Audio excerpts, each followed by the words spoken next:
Bien-aimés, que mon Dieu vous bénisse. Nous voulons rapidement écouter la parole de l'Éternel avant de continuer notre culte. Et ce matin, l'Esprit nous conduit à utiliser l'élément par lequel nous avons été scellés. Cet élément qui fait la force de notre alliance s'appelle la lumière. Alléluia. Amen. Lorsque vous venez dans cette assemblée, sachez que vous venez entrer dans une alliance qui s'appelle la lumière. Parce que notre alliance a été traitée avec Christ dans la lumière. Il dit, vous êtes la lumière du monde. Une ville bâtie sur une montagne dont on ne cachera pas. Il dit, on n'allumera pas la lumière pour les cacher, mais pour le mettre sur des chandeliers, afin qu'ils éclairent dans la maison. Alléluia. Il dit encore que votre lumière luise, que votre lumière brille. Or, beaucoup de gens parlent de la lumière, beaucoup de gens savent la lumière, ils savent même décrire la lumière, mais ils ne connaissent pas l'importance de la lumière, comment utiliser la lumière et qu'est-ce qu'est la lumière. Pourquoi le Seigneur a plusieurs fois fait recours à la lumière lorsqu'il avait besoin, par exemple, de créer, il avait besoin de la lumière. Lorsque son fils arrivait sur la terre, il s'est dit, je suis la lumière du monde. Quand il veut accomplir sa mission, alors qu'il restait quelques heures pour qu'il accomplisse sa mission, il amène les apôtres sur une montagne, il se transforme, une grande lumière se dégage en lui. Et pourquoi toutes ces choses tournent autour de la lumière? Alors, c'est comme ça que nous voulons commencer pendant cette saison une série d'enseignements qui parlera de la lumière divine. Alléluia. Une série d'enseignements qui parle sur la lumière divine. Et ce matin, nous parlons de comment faire usage de cette lumière divine comme une arme. Alléluia. Pour ce faire, nous allons lire quelques passages. Nous sommes dans le livre de Romains, chapitre 13, le verset 12 à 14, et nous lirons le psaume 27, le verset 1 jusqu'au verset 3. Alléluia. Je le lis dans la version Louis II, 1910.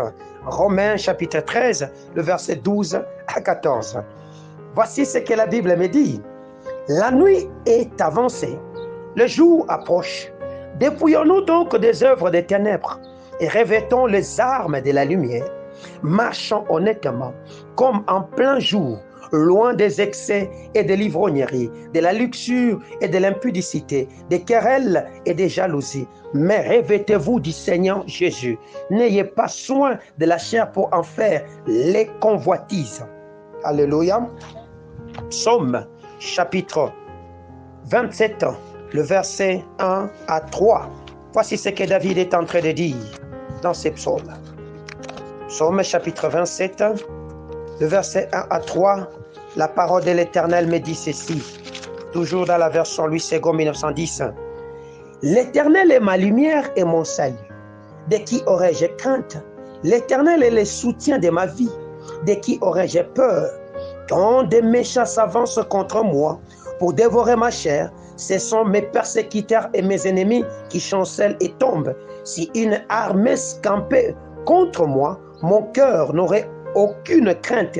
Si une guerre s'est levée contre moi, je serai malgré cela pleine de confiance. Amen, amen. Bien-aimés, que mon Dieu vous bénisse. Nous parlons ce matin de la lumière divine. Et spécialement, nous utilisons, dans notre sous-thème de ce jour, nous voulons savoir comment utiliser la lumière divine comme une arme. Alléluia. Alors pour cela, vous allez me demander, mais pourquoi nous voulons utiliser une lumière qui est une matière insaisissable comme une arme? Pourquoi faire usage de cette matière, de cette composante de notre vie comme une arme? Bien-aimés, vous devez savoir, lorsque vous avez affaire à des ennemis redoutables, lorsque vous avez affaire à des grandes foules des ennemis, lorsque vous avez affaire à des situations qui deviennent compliquées, vous avez besoin de faire intervenir la lumière. C'est comme ça que lorsque la terre était une masse informe et vide, et que les ténèbres couvraient toute la terre, et que dans cette masse, il n'y avait rien qui pouvait subsister, au commencement, l'Éternel a vu qu'il était bon qu'il commence d'abord par appeler à l'existence une masse, une force par laquelle il pourrait utiliser et arriver à créer tout ce qu'il avait besoin de créer. C'est comme ça qu'il dit dans Genèse que la lumière soit. et la lumière fut. Et dans cette lumière, l'Éternel a commencé à manifester son pouvoir créateur. Alléluia. Ce matin, tu as besoin de libérer un pouvoir créateur qui est en toi. Et ce pouvoir créateur qui est en toi ne pourra jamais se mettre en valeur tant que la lumière n'habitera pas en toi. Alléluia. C'est comme ça que lorsque, dans le livre des Romains, on commence à nous enseigner, les apôtres nous enseignent, voici ce que l'apôtre est en train de dire. Il dit, la nuit étant avancée, le jour est proche. Dépouillons-nous des œuvres des ténèbres. Alléluia. C'est dépouiller des œuvres des ténèbres. C'est-à-dire, débarrassons-nous des œuvres des ténèbres. Lorsqu'il parle de ces œuvres des ténèbres, il est en train de les spécifier, afin que nous puissions être capables de revêtir des armes de la lumière.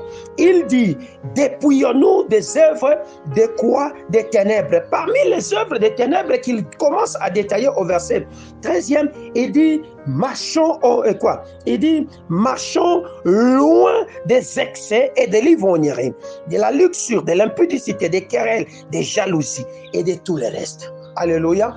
Les péchés de manière générale englobe ou renferme quelqu'un dans une vie de péché et dans une vie dans un monde ténébreux, dans des choses sombres, dans des choses qui ne permettront pas que le pouvoir créateur qui est dans cet homme se manifeste. Voilà pourquoi il a dit, nous devions nous dépouiller, c'est-à-dire en d'autres termes, nous débarrasser de ces choses pour revêtir d'autres types de vêtements ou d'armes. Et ces vêtements qu'il veut que nous puissions porter s'appellent des armes de lumière. Alléluia. Au verset 14e, l'apôtre est en train de dire, revêtez-vous donc de Jésus, du Seigneur Jésus. Revêtez-vous du Seigneur Jésus. Donc, nous comprenons, moi et toi, que ces armes sont dans un homme. Et cet homme s'appelle le Christ. Alléluia. Ces armes ou ces vêtements de lumière ne sont d'autre chose que Jésus-Christ. Voilà pourquoi Jésus-Christ, se définissant, il dit, je suis la lumière. Alléluia. Et quand il vient, il fait de toi et de moi des lumières. Pourquoi il a voulu que nous puissions être des lumières? Parce qu'il veut que notre lumière brille et que nous puissions chasser, éloigner les ténèbres à côté de nous. Alors je me suis posé la question, mais c'est quoi la lumière divine que les Hébreux appellent absolute? Alléluia. C'est quoi cette nature? C'est quoi cette force? C'est quoi cette histoire qu'on appelle la lumière divine? La lumière divine n'est qu'une vérité qui émane du Dieu vivant. C'est une vérité qui émane du Dieu vivant. Et cette vérité, c'est un homme qui s'appelle le Christ. La lumière divine, c'est la vérité, c'est la lumière qui nous est révélée, la lumière qui nous est donnée. Alléluia. La lumière divine, c'est la lumière de la foi. La lumière divine, c'est la lumière surnaturelle. La lumière divine, c'est cette lumière qui s'oppose avec la lumière du jour, la lumière humaine, la lumière naturelle. Alléluia. C'est cette lumière qu'on ne peut pas saisir, mais qui est une vérité qui habite en toi et qui fait de toi enfant de Dieu. Et dans cette lumière, c'est définir la force d'un Dieu, d'un homme qu'on appelle Dieu. Alléluia. Et c'est comme ça, dans les caractères de notre Dieu, nous distinguons des composantes de ces caractères. Il y a une composante qui s'appelle la lumière, une autre composante qui s'appelle l'amour. Et ce matin, nous traitons de la composante, de ce premier composante qui s'appelle la lumière divine. Alléluia.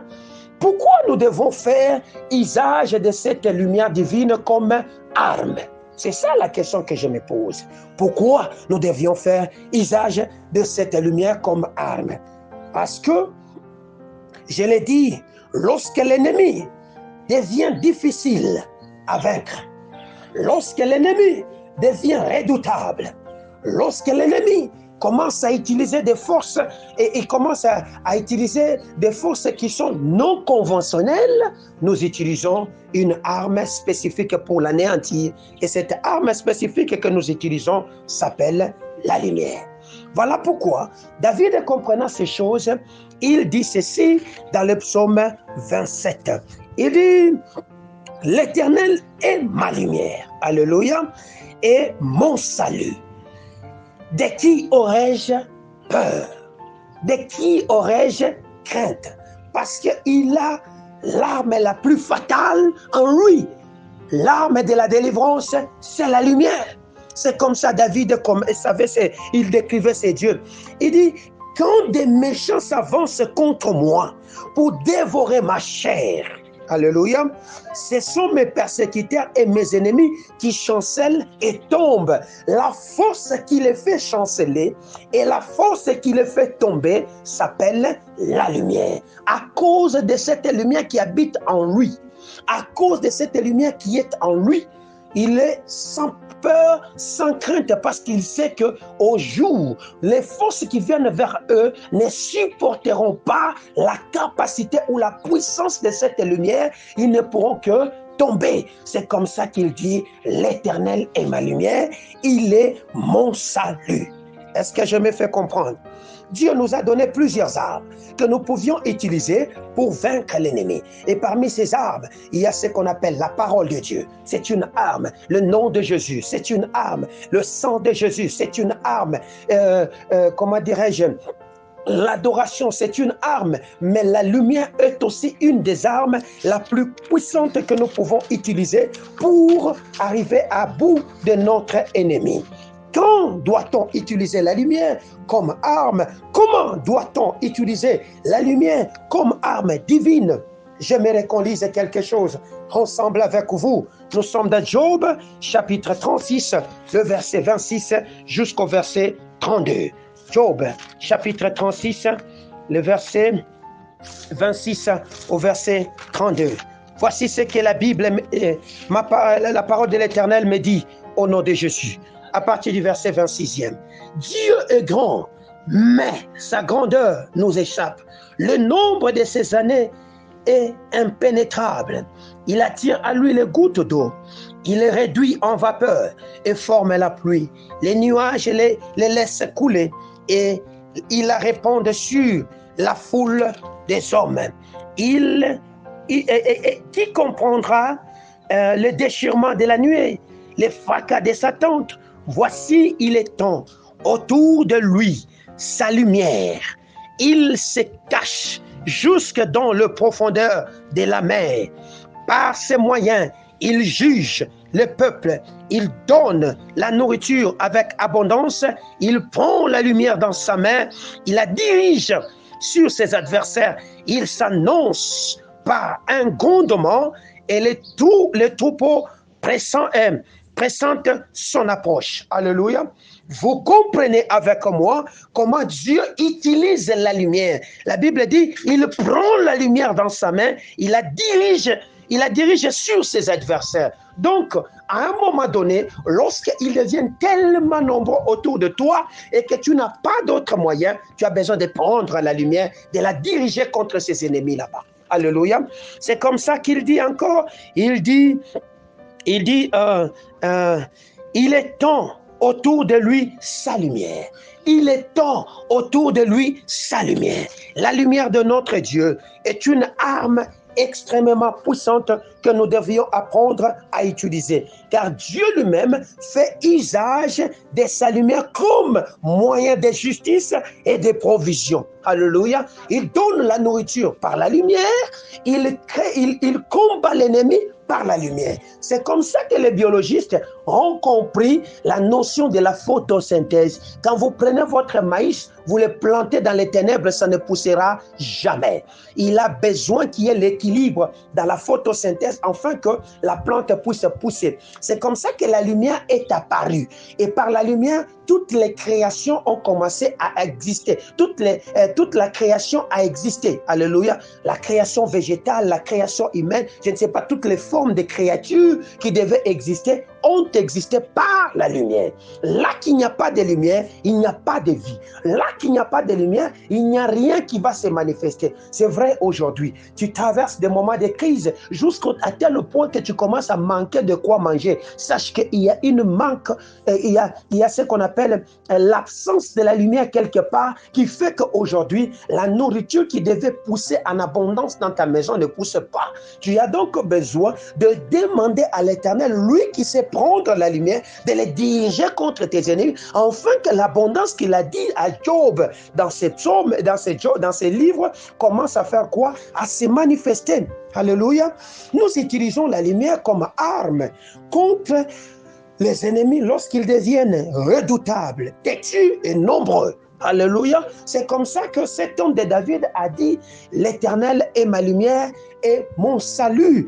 Il avait compris, quand les ennemis devenaient nombreux, quand les ennemis devenaient têtus, quand les ennemis devenaient redoutables, il avait besoin que l'Éternel lui-même prenne de sa lumière, les dirige contre ces hommes là-bas, afin qu'ils fassent quoi? Qu'ils s'éloignent autour de lui. Alléluia. Nous utilisons la lumière lorsque nous désirons faire échec aux œuvres et aux œuvres des ténèbres et humilier nos ennemis. Alléluia. Vous pouvez lire cette histoire dans le livre de 2 Rois, chapitre 6, au verset 17 jusqu'au verset 18e. Alléluia. Il s'agit de l'histoire d'Élisée. Vous connaissez l'histoire d'Élisée, n'est-ce pas? Lorsque cet homme s'est retrouvé face à des ennemis qui étaient là et qui étaient en train de vouloir, ils étaient tellement nombreux, lui et son serviteur, ils étaient là, la Bible me dit, ils ont fait recours, la Bible dit, l'Éternel ouvrit ses yeux pour qu'il voie, et l'Éternel ouvrit les yeux du serviteur, qui vit la montagne pleine de chevaux et de chars de feu autour d'Élysée. Les Syriens descendirent vers Élysée. Ils adressèrent alors cette prière à l'Éternel, daigne frapper d'aveuglement cette nation. Alléluia. Lorsqu'ils ont ouvert les yeux et lorsqu'ils ont vu que l'armée était là, eux-mêmes ils sont venus, ils ont dit qu'on les frappe d'aveuglement. Donc, à un moment donné de ta vie, tu as besoin d'utiliser la lumière pour frapper d'aveuglement les ennemis nombreux qui sont autour de toi. Alléluia. Tu as besoin aussi de demander à Dieu de leur priver la lumière. Est-ce que je me fais comprendre? Que mon Dieu te bénisse. Nous utilisons cette arme, nous utilisons la lumière divine comme arme, aussi parce que c'est une arme puissante pour ouvrir et pour fermer. Alléluia. C'est une arme pour ouvrir, c'est une arme pour fermer. Nous utilisons cette arme pour empêcher que nos ennemis ne reviennent contre nous. Alléluia. 2 Rois, chapitre 6 au verset 23. Vous allez comprendre qu'ils ont fait usage à cette arme afin que l'ennemi ne puisse plus revenir. Les esprits de poursuite, les esprits d'accompagnement, des esprits que vous pouvez utiliser, je ne sais pas n'importe quel concept, lorsque vous voulez qu'ils cessent de vous pourchasser, de vous accompagner, vous devez utiliser l'arme qu'on appelle la lumière. Alléluia.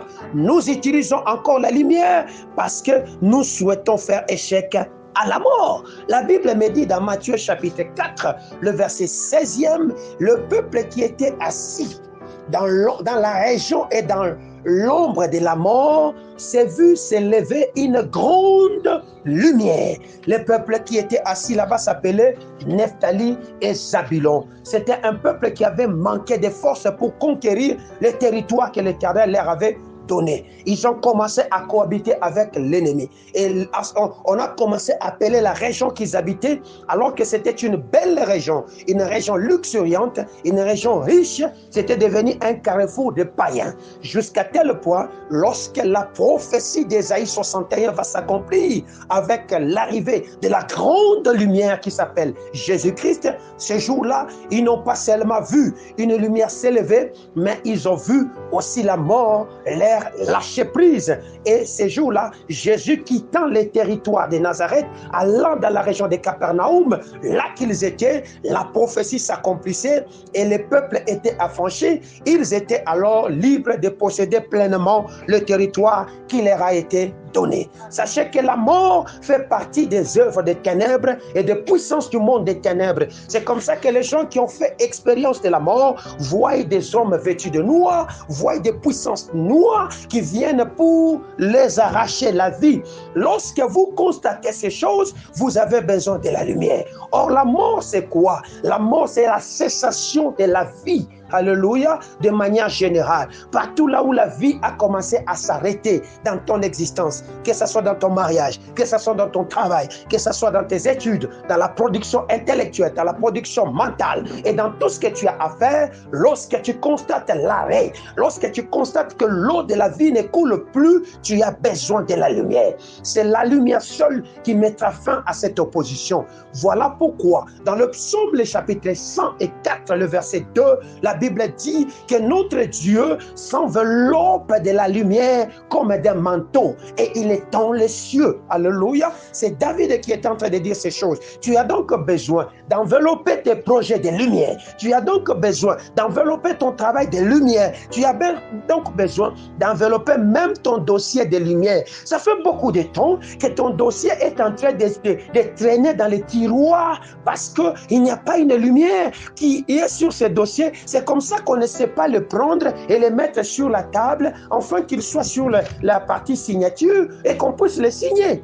Vous comprenez? Jusqu'ici, on n'a pas su signer parce que la lumière n'était pas là. Bien-aimé, tu as besoin d'engager sur ce dossier la lumière. Bien-aimé, tu as besoin d'engager sur ton contrat la lumière. Bien-aimé, tu as besoin d'engager sur tes examens la lumière. Bien-aimé, tu as besoin d'engager sur ta destinée la lumière. Jésus-Christ lui-même avait besoin de la lumière. C'est comme ça, lorsqu'il a compris que ces hommes ne comprenaient absolument rien, la Bible me dit, il les prit, il les amena sur une haute montagne. Là, ils furent transfigurés. Le phénomène de la transfiguration, c'était juste un phénomène de faire ressortir la lumière cachée qui était en Jésus, afin que les hommes qui l'amenaient sachent que c'était réellement Dieu qui était avec lui. Tu as une lumière qui est en toi, et cette lumière a besoin de ressortir.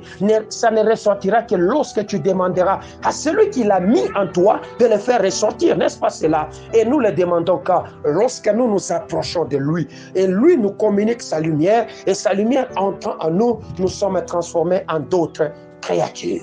Alléluia, nous sommes transformés de gloire en gloire et nous devenons des créatures intouchables. Le diable ne sait pas toucher la lumière parce qu'il avait déjà perdu de sa lumière. Le diable ne sait pas se rapprocher de la lumière parce que ce n'est pas sa demeure. Le diable ne sait pas siéger dans la lumière parce que ce n'est pas sa place. Jusqu'ici, le diable s'approche de toi, c'est parce que tu as laissé des zones de ténèbres autour de toi. Voilà pourquoi Romains nous dit, dépouillons-nous parce que la nuit est avancée. Le jour se lève déjà. Dépouillons-nous des habits des ténèbres. Est-ce que je parle à quelqu'un? Nous utilisons cette arme pour ouvrir les yeux. Lisons le psaume 36, le verset 9e. Que dit la parole de l'Éternel? Ah, j'aime ces psaumes. Voici ce que la Bible dit.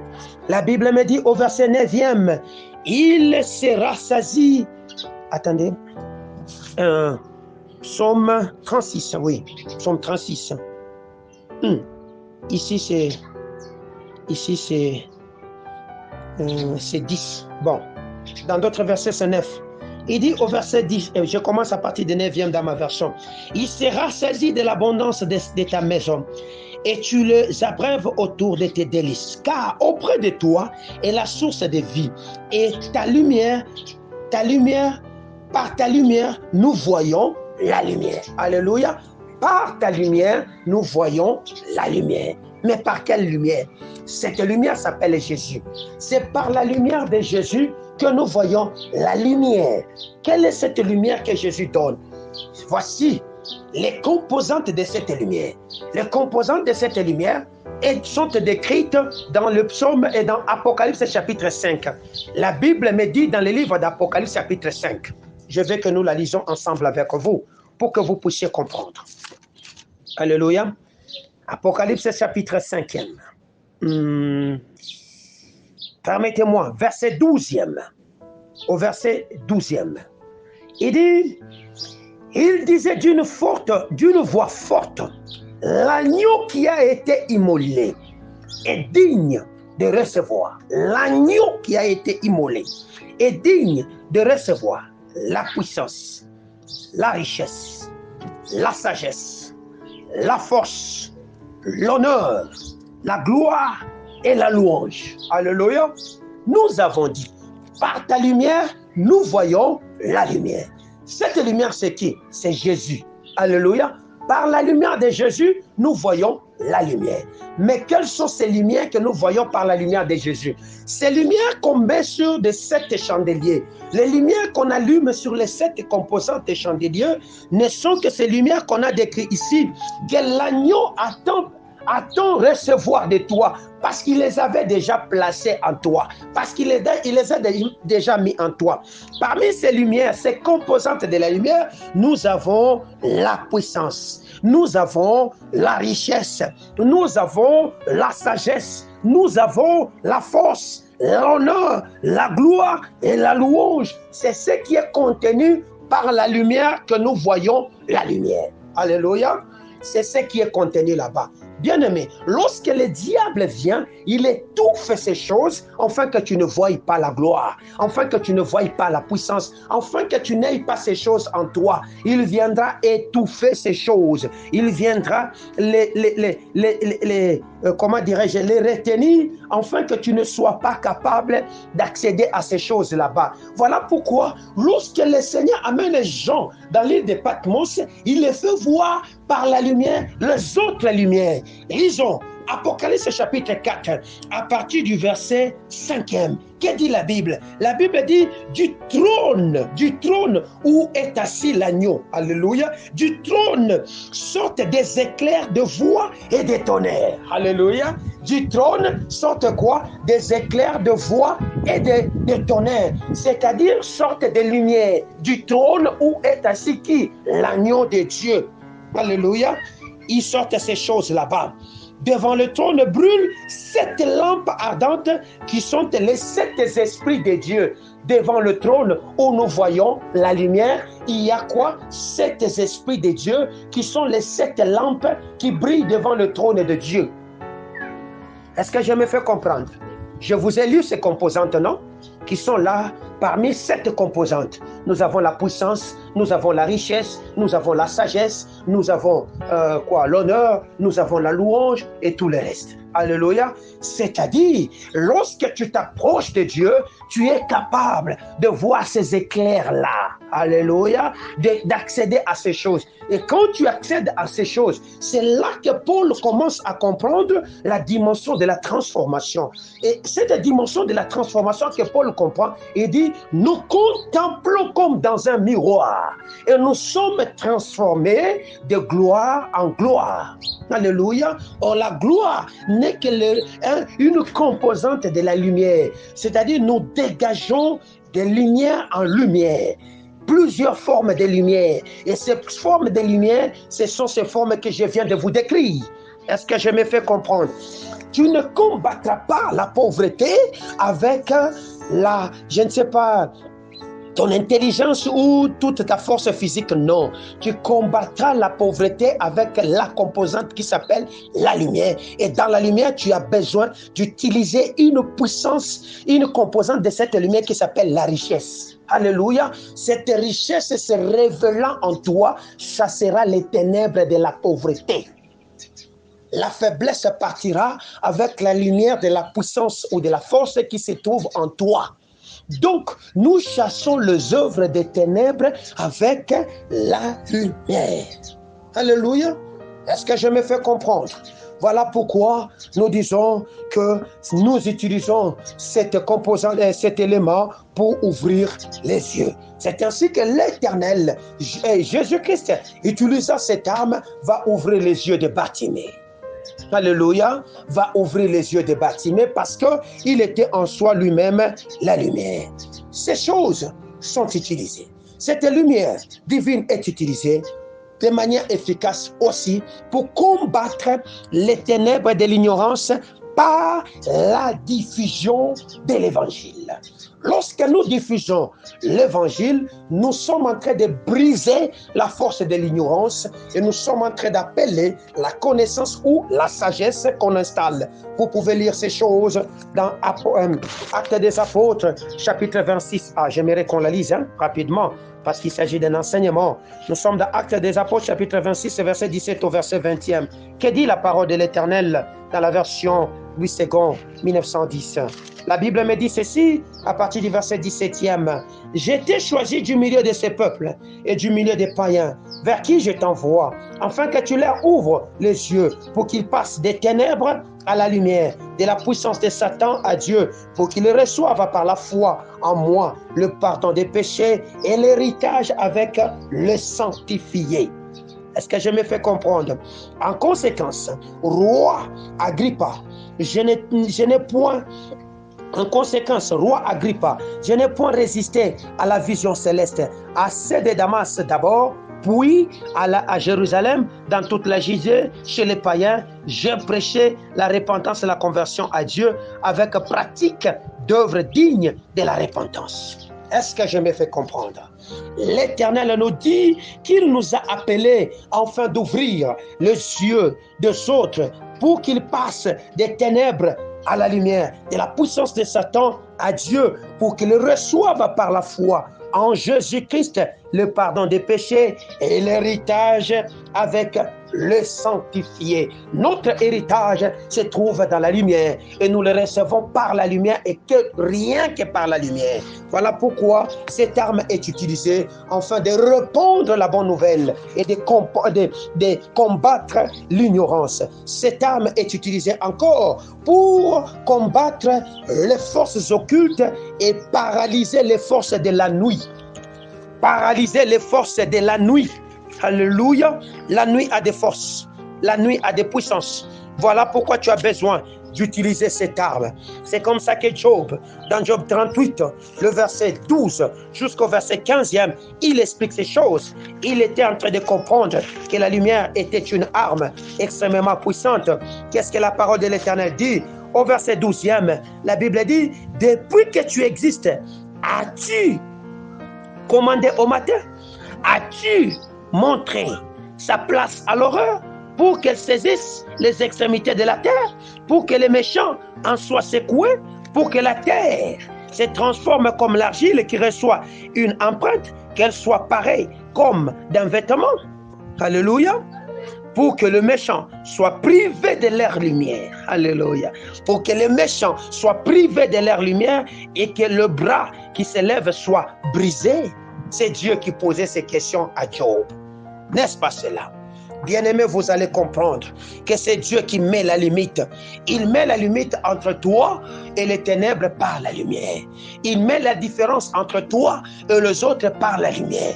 Il te distinguera que par la lumière. Nous avons dit, ne l'oubliez pas surtout, que la lumière, c'est la révélation. Alléluia. C'est la révélation. C'est la vérité qui émane de Dieu comme une révélation qui te sépare avec les hérésies du monde, avec les échecs du monde, avec ce que le diable était en train de chercher à ramener dans ta vie pour le confondre dans le néant. Est-ce que je peux avancer? Comment utiliser ainsi donc, lorsque vous avez compris que nous pouvons l'engager, nous pouvons prendre cette arme pour l'utiliser? Comment, avant de se lancer dans la bataille avec la lumière, l'utiliser? Alléluia. Parce que si tu ne sais pas utiliser la lumière, tu ne pourras jamais arriver à comprendre comment prendre cette épée et l'utiliser entre tes mains. Est-ce que je me fais comprendre? La Bible me dit, nous distinguons trois éléments, trois manières que nous pouvons faire pratique, usage de cette arme. Usage de cette arme. Les trois manières sont les suivantes. La première des choses, c'est dans le livre de Psaumes, le chapitre 104, le verset 2. La Bible me dit, notre Seigneur s'enveloppe de la lumière comme d'un manteau. Tu as besoin en tant qu'enfant de Dieu que ta destinée, que ton travail, que ta vie, que ta prière, que tout ce que tu feras soit ainsi donc enveloppé de la lumière. C'est-à-dire, en d'autres termes, tu as besoin de la protection de la lumière autour de toi, le cordon de la lumière autour de toi, le bouclier de la lumière autour de toi, que la lumière soit là comme la muraille qui s'érigera autour de toi. Première des choses. Deuxième des choses, lorsque tu veux faire usage de cette arme, tu as besoin de revêtir l'armure de la lumière. C'est ce qui a été dit dans Romains chapitre 13, le verset 12 jusqu'au verset 14e. La Bible nous exhorte de nous dépouiller des autres formes d'habits que nous avons sur nous et de nous revêtir des armures de la lumière. En d'autres termes, de nous revêtir de Jésus. Tu as besoin de remettre Jésus dans sa place car c'est lui la lumière pour laquelle notre système est en train de graviter.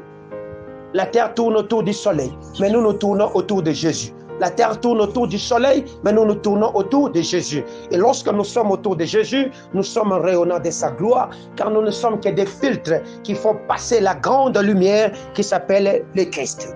Alléluia. Et pour finir, vous avez besoin de faire quoi? Lorsque vous avez utilisé, vous avez enveloppé votre vie de lumière, vous avez remis Jésus, qui est la grande lumière, dans sa place, vous devez donc demander à l'Éternel de priver le méchant, comme nous l'avons lu dans le livre de Job, de les priver de la lumière, de les priver de la lumière, de priver aux méchants ce qu'on appelle la lumière. Nous pouvons lire encore pour finir Actes des Apôtres chapitre 13, le verset 9 jusqu'au verset 12e, qui dit la parole de l'Éternel rapidement, toujours dans la même version. Actes des Apôtres chapitre 13e, le verset 9 jusqu'au verset 12e. Voici ce que la parole de l'Éternel me dit. Au nom de Jésus-Christ. Alors Saul, appelé aussi Paul, rempli du Saint-Esprit, fixa les regards sur lui et dit: homme plein de toute espèce de ruse et de fraude, fils du diable, ennemi de justice, ne cesseras-tu point de pervertir les voies du Seigneur? Maintenant voici, la main du Seigneur est sur toi, tu seras aveugle, et pour un temps, tu ne verras pas le soleil. Aussitôt, l'obscurité et les ténèbres tombèrent sur lui, et il cherchait en tâtonnant des personnes pour les guider. Alors, le proconsul, voyant ce qui était arrivé, crut, étant frappé de la doctrine du Seigneur Jésus-Christ. Éternel, ici, il s'agit de l'histoire de Paul. Lorsqu'il se retrouve à l'église, envoyé avec Saul dans l'église d'Antioche. Alléluia. C'était dans l'île de Chypre. Il a rencontré un homme qui s'appelait, il y avait un magicien qu'on appelait Élymas. Et il y avait autour de lui un homme qui était au gradé, le proconsul, Sergius Paulus. Alléluia. Ces hommes étaient en train de résister à la propagation de la bonne nouvelle. Ces hommes étaient en train de pervertir le voie de l'Éternel. C'est comme ça qu'énervant Paul va se rencontrer avec ces hommes.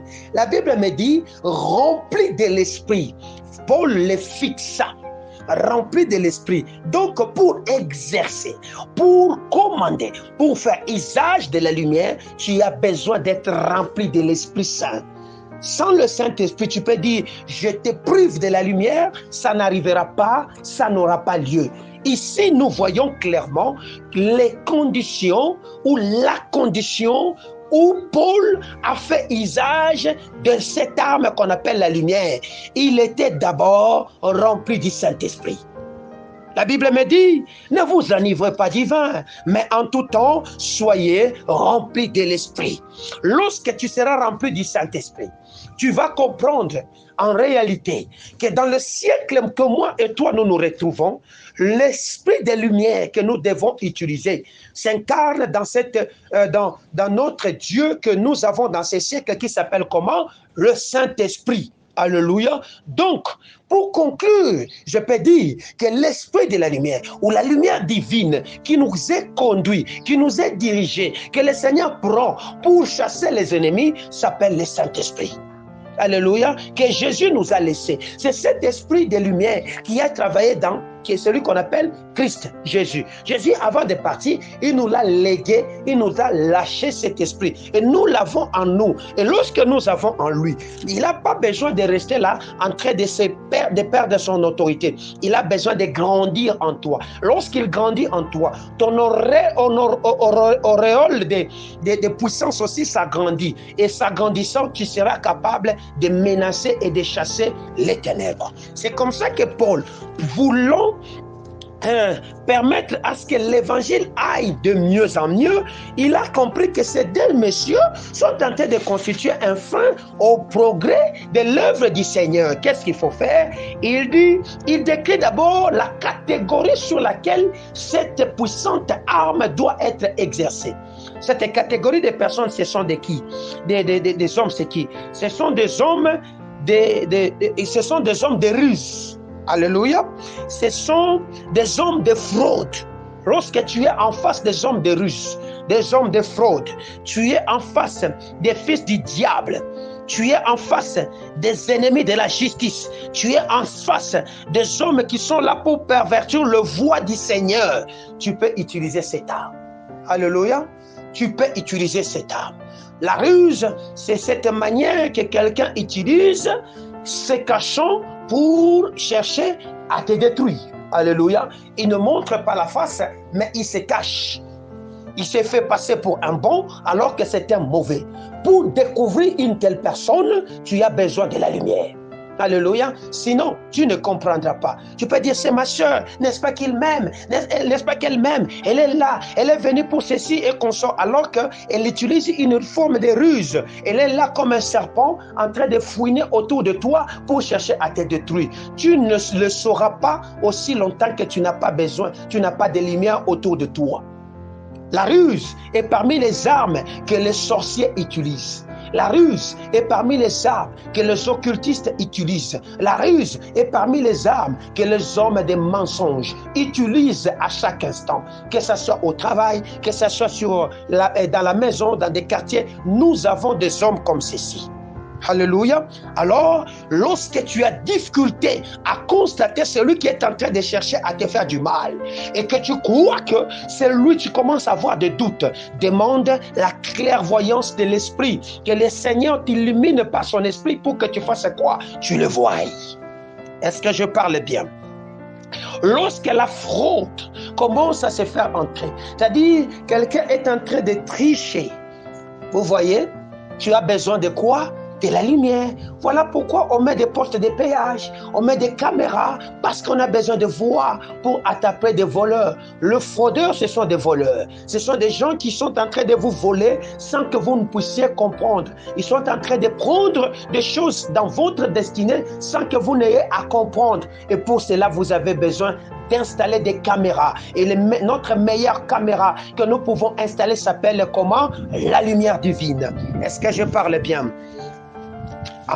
La troisième des choses, il a dit, ce sont des fils du diable, des fils du diable. Les fils du diable, c'est qui? Ce sont ceux-là qui vivent dans le péché, ce sont ceux-là qui pratiquent le mensonge, ce sont ceux-là qui pratiquent des œuvres de ténèbres, ce sont ceux-là qui s'assoient dans les ténèbres. Toute cette catégorie de personnes, les occultistes, les magiciens, les charlatans, les faiseurs de bonne aventure et tout le reste, ce sont des gens, lorsque tu ne le vois pas, tu as besoin d'utiliser quoi? La lumière divine.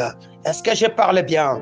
Lorsque tu es en face des ennemis de la justice de Dieu, tu es en face des ennemis de la justice. Et juste devant Dieu, c'est celui qui pratique la parole de Dieu et qui les met en... Celui qui prend la parole de Dieu, qui les met en pratique, c'est cet homme-là qu'on appelle juste. Lorsque tu vois quelqu'un commence à tordre la bonne nouvelle, il ne sait pas les pratiquer, il t'amène à désobéir au commandement de Dieu, c'est un injuste. Cet homme a besoin. Tu as besoin d'avoir l'arme qu'on appelle la lumière pour le dénicher. Alléluia. Et aussi, nous constatons que en dernier lieu, il y a une catégorie de personnes qu'on a dit, c'est là qui viennent pervertir le voie droite du Seigneur. On a bien dit de voie droite. C'est là qui viennent les pervertir, c'est-à-dire tordre le chemin que le Seigneur t'a tracé. Lorsque le Seigneur a dit, il passera par ici, ils sont là, ils viennent avec des forces occultes pour te sortir de la voie de la destinée. Ils sont là pour te résister. Ils sont là pour te mettre hors de la volonté de Dieu. Ces hommes-là, ces femmes-là ou ces esprits-là ont besoin. Tu ne les dénicheras pas aussi longtemps que tu n'as pas besoin et tu n'as pas la lumière divine en toi. D'où tu as besoin d'engager la lumière divine. Alléluia. Cette catégorie de personnes que je viens de vous lire, ce sont des ennemis redoutables. Faites attention, vous pouvez croire que c'est des simples Français que j'ai dit, mais ils sont redoutables. Ils sont têtus et ils sont dangereux. C'est comme ça que dans cette catégorie, nous plaçons des sorciers. Les sorciers sont têtus. Tu peux le connaître, il part. Tu penses qu'il part alors qu'il est toujours là. Tu as besoin de les menacer par la lumière.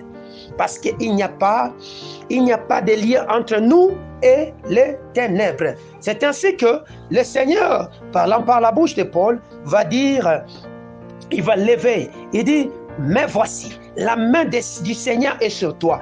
Donc, la main qui relâche la lumière, ou la personne qui relâche la lumière, c'est Jésus-Christ lui-même. Lorsqu'il lèvera, toi tu n'as besoin juste de demander au Seigneur, Seigneur, lève ta main, relâche ta lumière sur cet ennemi qui cherche à pervertir tes voies, afin que je n'accomplisse pas ta destinée dans ma vie. Aujourd'hui, qu'il soit privé de ta lumière, frappe-les d'aveuglement. Vous voyez comment j'ai prié? Seigneur, relâche ta main. Seigneur, relâche ta main contre mes ennemis. Celui qui ne veut pas ma promotion, celui qui ne veut pas mon avancée, celui qui ne veut pas ma santé, celui qui tue, Seigneur, celui qui bloque, Seigneur, celui qui ne veut pas que ces contrats soient signés, relâche ta main aujourd'hui. Que ta lumière le frappe et qu'il soit privé de lumière, afin que mon dossier passe, afin que ma gloire passe, afin que je retrouve ce que toi tu avais proclamé au nom de Jésus. Seigneur, relâche ta main. Seigneur, relâche ta main. Pourquoi? Comprenez et souvenez-vous de ce qui a été dit dans le psaume que je vous ai lu pendant que j'étais en train de donner cet enseignement. Alléluia. Il a dit, maintenant, voici la main du Seigneur est sur toi. Tu seras aveugle. Lorsque la main du Seigneur vient, c'est cette main qui peut ouvrir, c'est cette main qui peut fermer. Alléluia. Il est celui qui ouvre, il est celui qui ferme. Il viendra maintenant pour tes ennemis faire quoi? Fermer. Alléluia. Il viendra fermer, et quand il va fermer, il va donc permettre à ce que toi tu retrouves ta liberté.